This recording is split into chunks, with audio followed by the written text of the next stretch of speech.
I want you to think about how you can become the primary translator of the world of your target market.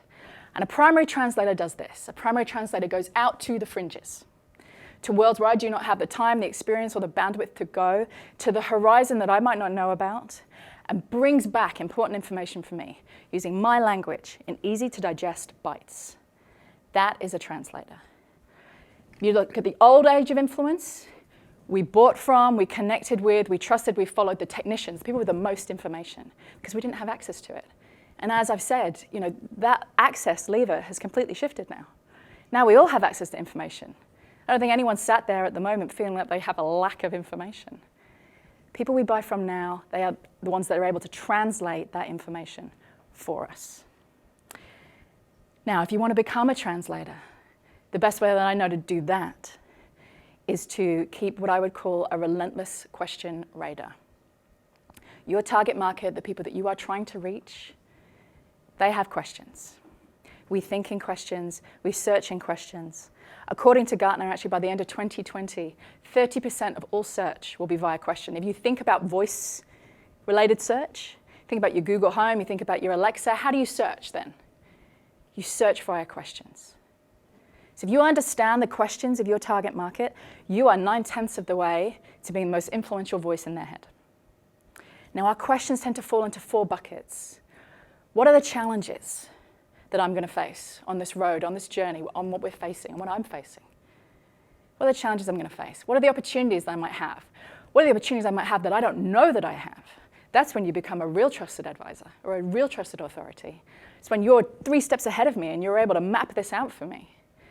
What questions might I have about the process that I'm about to go on?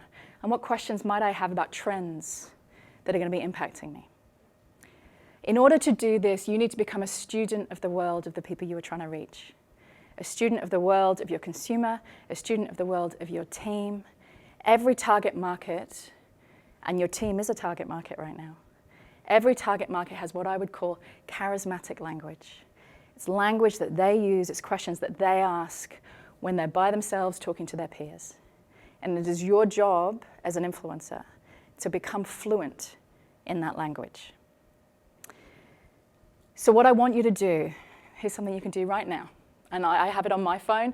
I have, in the notes section of your phone, I have a little note called questions. And every time I get asked a question, I write it down.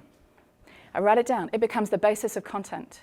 It becomes the basis of training manuals. It becomes the basis of sales scripts. It becomes the basis of my thinking, of the way that I communicate. So keep a relentless question radar, and what I want you to do, if you can do that, the next level, start sharing it with your team.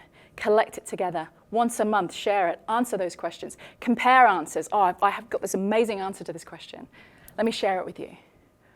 So keep a relentless question radar, because the future will belong to those who become fluent and own the questions of their target market. And I'm just going to leave you with this one. And I think that this one is probably one of the most important facets that we will have coming in the next kind of few months and maybe even years. There is a myth out there, and I call it the confidence myth. And this confidence myth is responsible for keeping some of the best organizations, the brightest leaders, the most interesting ideas on the sidelines. And it is this myth that I will do X, stand up, speak out, try something new, raise my hand, say no, use my voice when I feel more confident. And we all have versions of that sentence. And I just want to tell you how much that is not true. In my experiences in 20 years, I have never found that to be true. Confidence shows up when we show up over and over and over again. Confidence is the result. It is not the ingredients. I have a young daughter, she's 4. And I take her to the park, obviously not recently, but take her to the park and she's trying to figure out the monkey bars right now. And so she's jumping up, falling down, jumping up, falling down. And I look at her and I'm like, honey, you all right? You feeling a little bit more confident now? And she goes, no, and just keeps going. Because she understands that confidence is a result of showing up. And something happens when we get older or we rise through the ranks in seniority. We start to believe that confidence comes first, and it doesn't. it comes last. So if we're not waiting on confidence, what can we do? This is what I want you to do. I want you to focus instead on certainty. I want you to focus instead of communicating with certainty, acting with certainty. And again, this is something we are going to need in spades. People who are able to communicate and act with certainty, map out the path for us, translate it for us, lend us some of their certainty going forwards. And this is what certainty looks like. Certainty looks like this. Today, I give you the best that I have, where all of my experiences, all of my mistakes, all of my collaborations, all of my peers, all of my ideas, where everything has led me. Today, I give you the best that I have.